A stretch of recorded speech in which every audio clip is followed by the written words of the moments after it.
odds are good decisions lead to good outcomes. But if you have a great outcome, that doesn't mean it was a good decision. If you buy a lottery ticket and you make $50 million, that's not a good decision. That was a stupid decision. Only idiots buy lottery tickets. You got lucky. Congratulations. But don't tell me you made a good decision, because you didn't.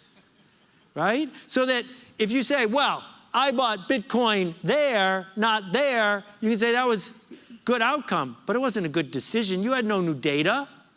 You just got lucky. So going forward, we need to learn how to get better at making actual good decisions and not getting hung up on the idea that the outcome is the point. One thing that hangs us up is sunk costs. Sunk costs are our enemy because they weigh on us. They keep us from innovating. They keep us from going to the next thing. What's a sunk cost? A sunk cost is a gift from the you of yesterday to the you of today. And you don't have to accept that gift if you don't want to. So if 10 years ago you went to Harvard and you have a Harvard law degree, which cost you a lot of money and a lot of time, and now you don't want to be a lawyer anymore, the fact that it cost you a lot of time and money is irrelevant. That cost the old you a lot of time and money, and the old you is giving you the degree today. And if you don't want it, say no thank you, because its purpose is to help you get to where you want to go. So these two clues, outcomes and sunk costs, I think help you understand that decisions are difficult and decisions are important. So please don't waste your time making decisions about things that don't matter. There's a big difference between a choice and a decision. Choices don't really matter. Vanilla or chocolate, I don't know. I don't need to spend a lot of decision-making time on that. It's a choice. If it makes you happy, make the choice. When you come to a fork in the road, you should take it for sure. But you shouldn't get yourself all hung up on making decisions all day. The decisions you make. Should you quit this job? Should you launch that product? Should you fire this person? Should you hire that person? These decisions about investments of time and money and effort and brand and trust, they matter a lot. And we're ignoring them all because we're so busy deciding who to follow on Facebook instead. That's a choice. It's not a decision.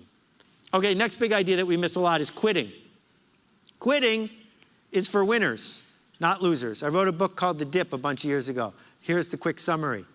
At the beginning, when we do a project, there's a lot of excitement. We're launching a new division. We're doing this, we're doing this. Everyone's on board. It's January. I joined the gym. Yay. But then, inevitably, it starts to suck. It gets worse. Everyone quits the gym in March, right? Almost nobody's left by April. You're pre-med. Your parents take you out for dinner the first day, but then you got to take organic chemistry. And it's during organic chemistry that everyone quits. This is the dip. And if you make it through the dip, at the other end, then you can win.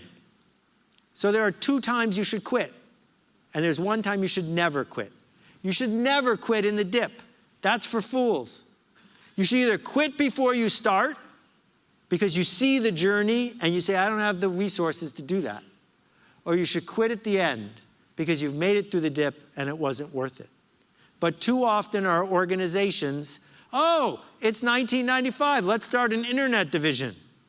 And they do it for a couple of years, and then the bubble fades. So they stop. They quit in the dip. Over and over and over again, that's what we do in institutions. Next big idea. This is a marketing one, which is empathy.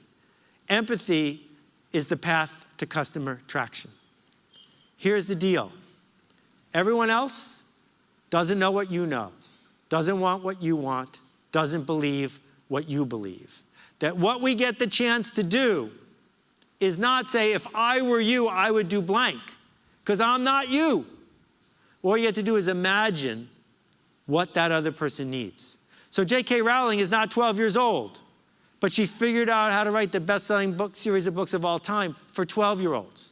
That John Wooden, most successful basketball coach of all time, was only 5'10".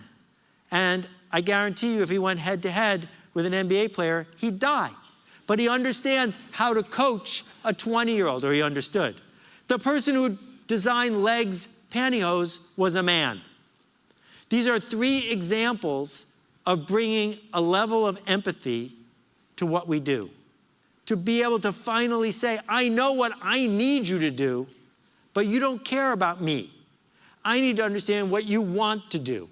I need to understand the way you see the world, because it's up to you to decide what to do next. And if I can't be in your shoes enough to give you good choices, you're not going to pick me, and therefore I'm unable to lead. So back to this idea of MVP and creating innovation. If failure is not an option, then neither is success. So what we need is a process not about, I know the right answer. It's this big arrow. It's, I know the right answer. It's a process. And the process